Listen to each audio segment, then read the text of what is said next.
What tools do I use for writing? Since I do my writing 100% on my PC, it is but natural that all the tools that I use are digital in nature, whether I use them on my computer or my mobile phone. I strongly believe that tools don't make you a better writer. To become a better writer, you need to write. If you are a writer, you can be more prolific writing on sand with a twig than someone using the most sophisticated word processor.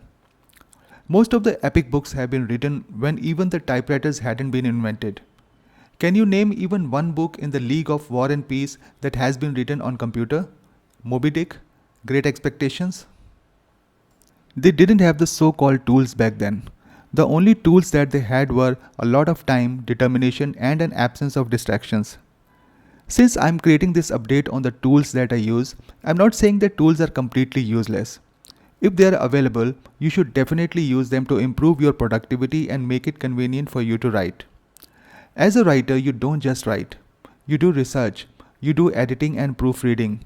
You collect and preserve information in such a manner that you can find the right information as and when you need it. You need to jot down your thoughts. You don't want to lose your ideas. So for different needs, I use different tools. Now I'm going to list a few tools that I have been using in recent years to write better and efficiently. For writing. For writing, I use MS Word. I'm used to working in it. I have a Windows 365 subscription which I mostly use for OneDrive, but since I can also use all the Office suite products, I end up using MS Word most of the time. There is no reason why I shouldn't use it.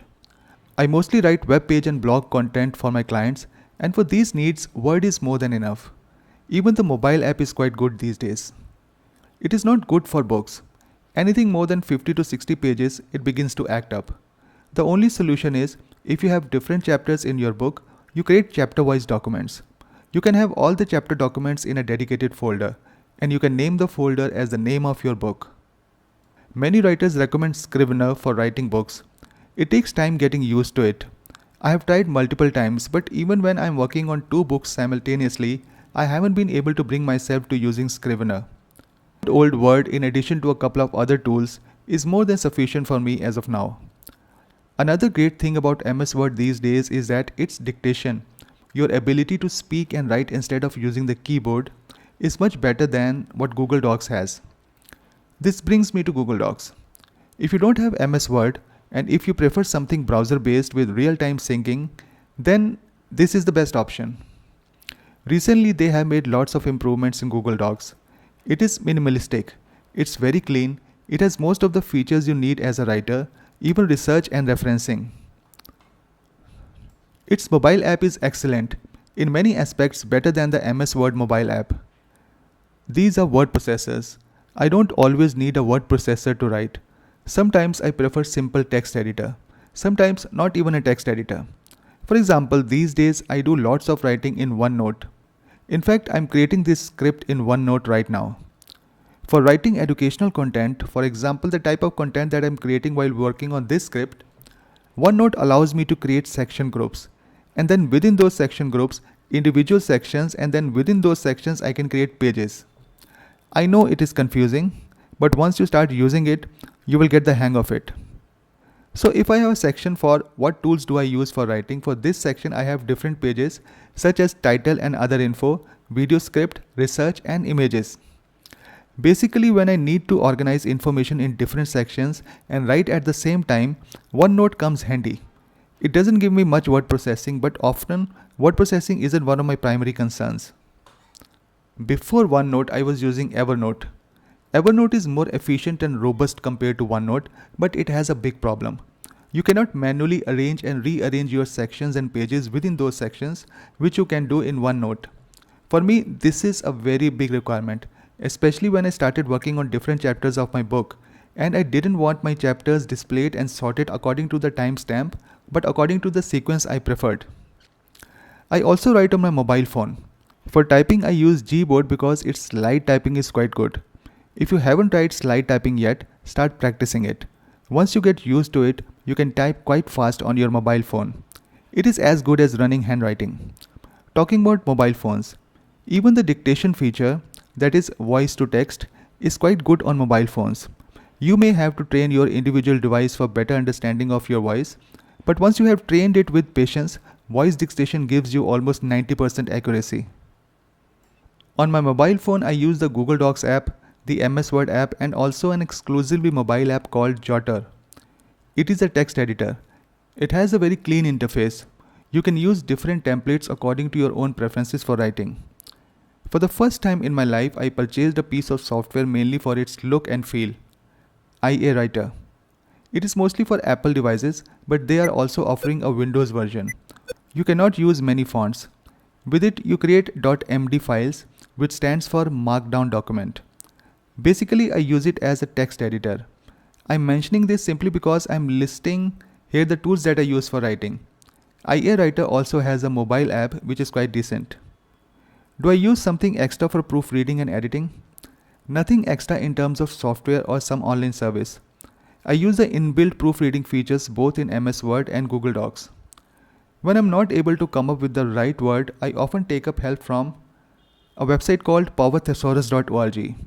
It is a thesaurus website where synonyms are entered by people. Other than this, I don't use anything else.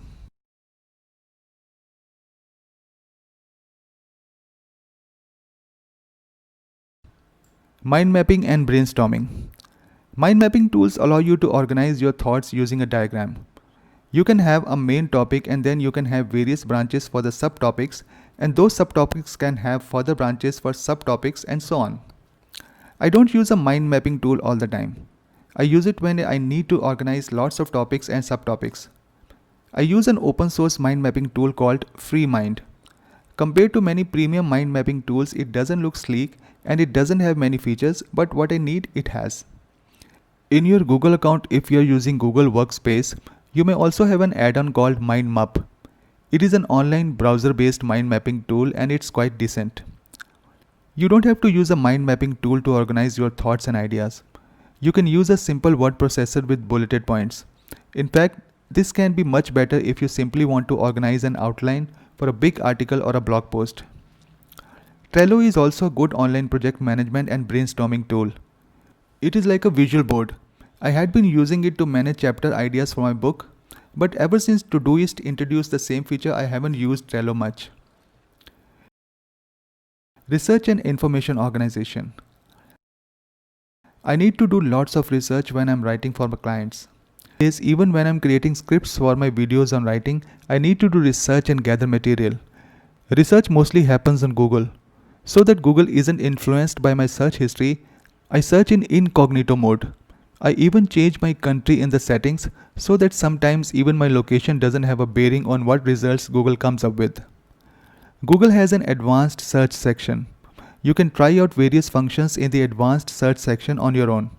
Most of the fields and parameters are self-explanatory. These days I also use DuckDuckGo.com. They claim that it is a search engine managed by humans. But most of the time I feel it is more psychological and less result oriented. The information isn't much different from what you get on Google.com. Anyway, if you want to try it, you can do that. Content aggregation websites can also be good source of research material. I get lots of information from Flipboard, Feedly and Medium. For organizing information, I use Google Keep as well as OneNote. Google Keep is for quickly saving information. I don't save large chunks of articles and blog posts on Google Keep. For that, I use OneNote, which also has a browser add-on or an extension. Suppose you want to save a web page. Once you are on the web page, you just click on the extension icon on your browser and it allows you to save the information on the current web page in whichever section in OneNote you want to save it. You can also assign tags so that it is easier to find the information that you have saved. Social media platforms can be a good source of information. Although they are not as good as Google and the content aggregation services that I have mentioned before, because most of the information on the social media platforms is random. But still, sometimes what you cannot find on Google, you can find on Twitter and Facebook. Of late, I have observed that even Pinterest throws up good bit of information, although most of the information that you find on Pinterest is in visual form. These are the tools that I have been using for writing for a few years now. In between, I may have used more software applications and mobile apps, but these are the ones that I regularly use. Again, as I mentioned in the beginning, tools are just tools. They won't suddenly turn you into a prolific writer. You only become a prolific writer when you write regularly and consistently. Tools will make your life easy, that's it. Even if you have none of these tools, you should be able to write. Do subscribe to my channel if you like the video or press the bell icon to get notifications when I upload new videos.